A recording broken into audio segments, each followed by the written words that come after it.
Supervisor से शारीरिक संबंध रखूं ताकि वो मुझे दुबई जाने में मदद कर सके। सुपरवाइजर का कि शाहिना रफीक का? शाहिना रफीक वो मुसलमान लड़की है जिसने मुझे पहले दिन से परेशान किया। राम कुमार के साथ, जो कि मेरे कंट्री हेड थे, उनके साथ शारीरिक संबंध रखें एंड उसके थ्रू दुबई जाएं। दुबई में मेरे साथ बहुत शेख पहचान के हैं, तो उन शेख के साथ, उनमें से किसी एक के साथ मैं आपकी शादी करवा दूंगी। शेख से शादी करो। अगर मैं शेख से शादी करूंगी तो क्या कहलाऊंगी सर? आप ही बता दीजिए। क्या प्रॉब्लम दिया था आपको? मैंने आपको बताइए। उन्होंने फिर से यही कहा था कि तुझे सोना मिलेगा, गाड़ी, बंगला, घर, सब कुछ मिलेगा। महिलाओं को, हिंदू महिलाओं को फंसा के बाध्य करते हैं, मजबूर करते हैं कि या तो हम उनके हिसाब से चलें या फिर हम नौकरी छोड़ दें। ऐसी बाधित व्यवस्था की वजह से मुझे ये प्रेस कॉन्फ्रेंस करना पड़ा। मैं जितना 10 महीनों में मैंने जितने हरासमेंट और जितने टॉर्चर सहन किए हैं, उस चीज को तो मुझे आगे लाना ही था। प्लस मुझे ये जागृति देनी है कि औरतें अगर हिंदू हैं तो हमें कम से कम ये तो कुछ स्टेप्स लेने चाहिए कि हम उनके प्रोटेक्शन के लिए। और ये धर्मांतरण का जो अंडर कवर प्रोसेस चलता है, जिसका हाईलाइट हमको कभी पता नहीं लगता। हमें लगता है कि हम बस कैजुअल टॉक में हैं या कैजुअल बातें कर रहे हैं, जबकि वो आपको फंसा के उस चीज के लिए एक्सेप्ट करने की कोशिश करवाने की कोशिश करते हैं कि हम धर्मांतरण करें, मुसलमान चीजों को अपनाएं। और उस वक्त हम जब इन सब चीजों को कंपनी से बात भी करते हैं तो कंपनी कहती हैं ये सब हमारे इस कंपनी में नहीं चलता और उसको छुपा दिया जाता है। जब कहा जाता था आपको, वो बताइए। पहले तो उन्होंने कहा था कि मैं अपने सुपरवाइजर से शारीरिक संबंध रखूं ताकि वो मुझे दुबई जाने में मदद कर सके। सुपरवाइजर का कि शाहिना रफीक का? नाम भी बताइए। शाहिना रफीक वो मुसलमान लड़की है जिसने मुझे पहले दिन से परेशान किया। क्या परेशान किया वो बताइए। उसने पहले दिन ही मुझे कॉल पे बहुत सारी व्यक्तिगत बातें पूछी और उस पे उसने मुझे ये कहा कि इतने मीन्स तुम बहुत पढ़ी लिखी हो और जो सैलरी विप्रो दे रही है वो बिल्कुल ना के बराबर है।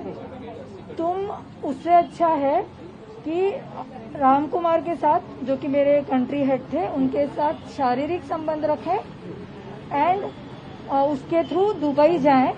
दुबई में मेरे साथ बहुत शेख पहचान के हैं, तो उन शेख के साथ, उनमें से किसी एक के साथ मैं आपकी शादी करवा दूंगी।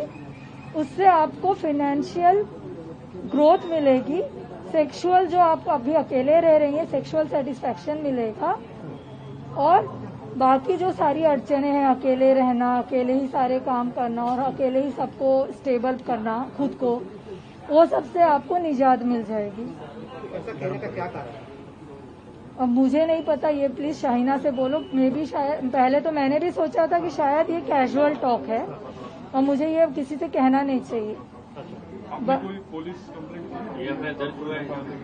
कल कंप्लेन दी है, FIR के लिए आज बुलाया है। उन्होंने कहा हम इन्वेस्टिगेट करेंगे और उस पर फिर FIR दर्ज की जाएगी। आपने विप्रो से इस बारे में कोई संपर्क किया, कुछ मेल वगैरह या? हाँ जी, 24 अप्रैल 2026 को भी हमने इस मुद्दे को फिर से उठाया मेरे रेजिग्नेशन के बाद कि आप मुझे कारण दीजिए कि आपने मुझे क्यों निकाला है। मेरा क्या, या तो मेरा जॉब पे कुछ गलती होगी इसकी वजह से निकाला है, या फिर मेरे बिहेवियर में गलती होगी जिसकी वजह से निकाला है। और अगर सिर्फ और सिर्फ ये बात है कि वो कहते हैं कि मैं मुसलमान समाज के अगेंस्ट कुछ बोल रही हूँ, इसकी वजह से निकाला जाए, तो एक पक्ष में तो बात एक ही हाथ से तो नहीं होती ना। आप भी बात कर रहे हैं तभी मैं उसका प्रत्युत्तर दे रही हूँ।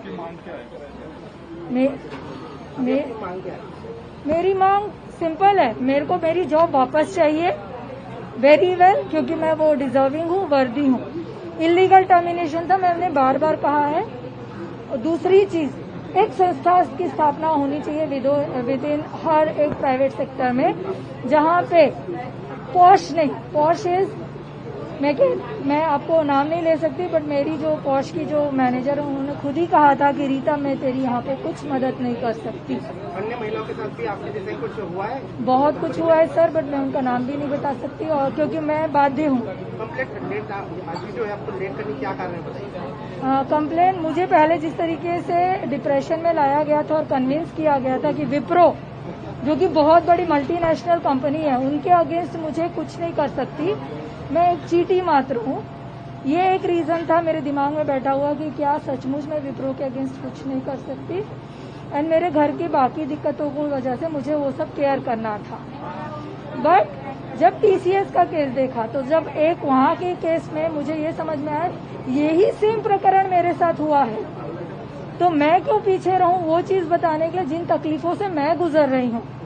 क्या कंपनी की रिस्पॉन्सिबिलिटी नहीं है कि उनको ये देखें कि हर एक जो भी एम्प्लॉय है चाहे के लिए फोर्स किया गया था आपको? हाँ जी, क्या बताया? उसने बोला था शेख से शादी करो, अगर मैं शेख से शादी करूंगी तो क्या कहलाऊंगी सर, आप ही बता दीजिए। क्या प्रलोभन दिया था आपको? मैंने आपको बताइए। उन्होंने फिर से यही कहा था कि तुझे सोना मिलेगा, गाड़ी बंगला घर सब कुछ मिलेगा, बच्चे भी होंगे, जो तुम्हारी अभी तक तकलीफ और मिडिल क्लास लाइफ चल रही है वो बहुत हाईफाई हो जाएगी। अपने सुपरवाइजर से शारीरिक संबंध रखूं ताकि वो मुझे दुबई जाने में मदद कर सके। सुपरवाइजर का कि शाहिना रफीक का? शाहिना रफीक वो मुसलमान लड़की है जिसने मुझे पहले दिन से परेशान किया। राम कुमार के साथ जो कि मेरे कंट्री हेड थे उनके साथ शारीरिक संबंध रखें एंड उसके थ्रू दुबई जाएं। दुबई में मेरे साथ बहुत शेख पहचान के हैं, तो उन शेख के साथ उनमें से किसी एक के साथ मैं आपकी शादी करवा दूंगी। शेख से शादी करो, अगर मैं शेख से शादी करूंगी तो क्या कहलाऊंगी सर, आप ही बता दीजिए। क्या प्रलोभन दिया था आपको? मैंने आपको बताइए। उन्होंने फिर से यही कहा था कि तुझे सोना मिलेगा, गाड़ी बंगला घर सब कुछ मिलेगा। महिलाओं को, हिंदू महिलाओं को फंसा के बाध्य करते हैं, मजबूर करते हैं कि या तो हम उनके हिसाब से चलें या फिर हम नौकरी छोड़ दें। ऐसी बाधित व्यवस्था की वजह से मुझे ये प्रेस कॉन्फ्रेंस करना पड़ा। मैं जितना 10 महीनों में मैंने जितने हरासमेंट और जितने टॉर्चर सहन किए हैं उस चीज को तो मुझे आगे लाना ही था, प्लस मुझे ये जागृति देनी है कि औरतें अगर हिंदू हैं तो हमें कम से कम ये तो कुछ स्टेप्स लेने चाहिए कि हम उनके प्रोटेक्शन के लिए और ये धर्मांतरण का जो अंडर कवर प्रोसेस चलता है जिसका हाईलाइट हमको कभी पता नहीं लगता, हमें लगता है कि हम बस कैजुअल टॉक में हैं या कैजुअल बातें कर रहे हैं, जबकि वो आपको फंसा के उस चीज के लिए एक्सेप्ट करने की कोशिश करवाने की कोशिश करते हैं कि हम धर्मांतरण करें, मुसलमान चीजों को अपनाएं। और उस वक्त हम जब इन सब चीजों को कंपनी से बात भी करते हैं तो कंपनी कहती हैं ये सब हमारे इस कंपनी में नहीं चलता और उसको छुपा दिया जाता है। जब कहा जाता था आपको बताइए। पहले तो उन्होंने कहा था कि मैं अपने सुपरवाइजर से शारीरिक संबंध रखूं ताकि वो मुझे दुबई जाने में मदद कर सके। सुपरवाइजर का कि शाहिना रफीक का? शाहिना रफीक वो मुसलमान लड़की है जिसने मुझे पहले दिन से परेशान किया। क्या परेशान किया वो बताइए। उसने पहले दिन ही मुझे कॉल पे बहुत सारी व्यक्तिगत बातें पूछी और उस पे उसने मुझे ये कहा कि इतने मीन्स तुम बहुत पढ़ी लिखी हो और जो सैलरी विप्रो दे रही है वो बिल्कुल ना के बराबर है, तुम उससे अच्छा है कि राम कुमार के साथ जो कि मेरे कंट्री हेड थे उनके साथ शारीरिक संबंध रखें एंड उसके थ्रू दुबई जाएं।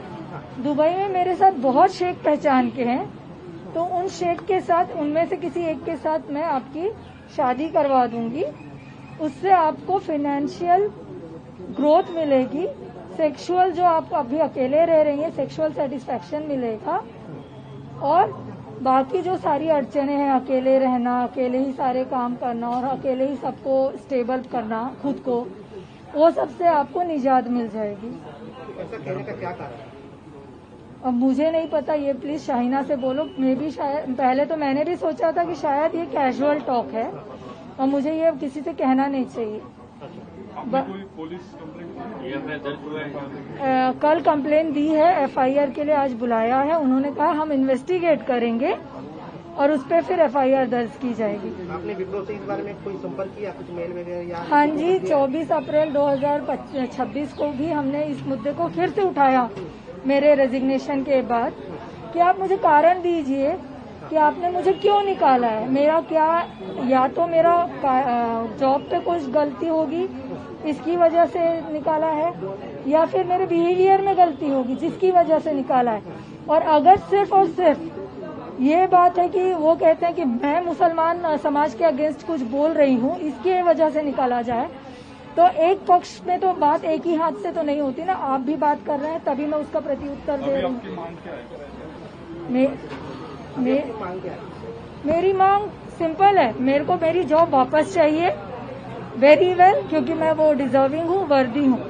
इलीगल टर्मिनेशन था, मैंने बार बार कहा है। और दूसरी चीज, एक संस्था की स्थापना होनी चाहिए विद इन हर एक प्राइवेट सेक्टर में, जहाँ पे पॉश नहीं, पॉश इज, मैं आपको नाम नहीं ले सकती, बट मेरी जो पॉश की जो मैनेजर है उन्होंने खुद ही कहा था कि रीता मैं तेरी यहाँ पे कुछ मदद नहीं कर सकती। अन्य महिलाओं के साथ भी आपके जैसे कुछ हुआ है? बहुत कुछ हुआ है सर, बट मैं उनका नाम भी नहीं बता सकती, और क्योंकि मैं बाध्य हूँ। कंप्लेंट अभी जो है आपको लेट करने क्या कारण है बताइए? कंप्लेन मुझे पहले जिस तरीके से डिप्रेशन में लाया गया था और कन्विंस किया गया था कि विप्रो जो कि बहुत बड़ी मल्टीनेशनल कंपनी है, उनके अगेंस्ट मुझे कुछ नहीं कर सकती, मैं एक चीटी मात्र हूँ, ये एक रीजन था मेरे दिमाग में बैठा हुआ कि क्या सचमुच मैं विप्रो के अगेंस्ट कुछ नहीं कर सकती। एंड मेरे घर की बाकी दिक्कतों की वजह से मुझे वो सब केयर करना था। बट जब टीसीएस का केस देखा, तो जब एक वहाँ के केस में मुझे ये समझ में आया यही सेम प्रकरण मेरे साथ हुआ है, तो मैं क्यों पीछे रहूं वो चीज बताने के लिए जिन तकलीफों से मैं गुजर रही हूँ। क्या कंपनी की रिस्पॉन्सिबिलिटी नहीं है कि उनको ये देखें कि हर एक जो भी एम्प्लॉय है, चाहे के लिए फोर्स किया गया था? हाँ जी, क्या बताया? उसने बोला था शेख से शादी करो। अगर मैं शेख से शादी करूंगी तो क्या कहलाऊंगी सर, आप ही बता दीजिए। क्या प्रलोभन दिया था आपको? मैंने आपको बताइए। उन्होंने फिर से यही कहा था कि तुझे सोना मिलेगा, गाड़ी, बंगला, घर, सब कुछ मिलेगा, बच्चे भी होंगे, जो तुम्हारी अभी तक तकलीफ और मिडिल क्लास लाइफ चल रही है वो बहुत हाईफाई हो जाएगी।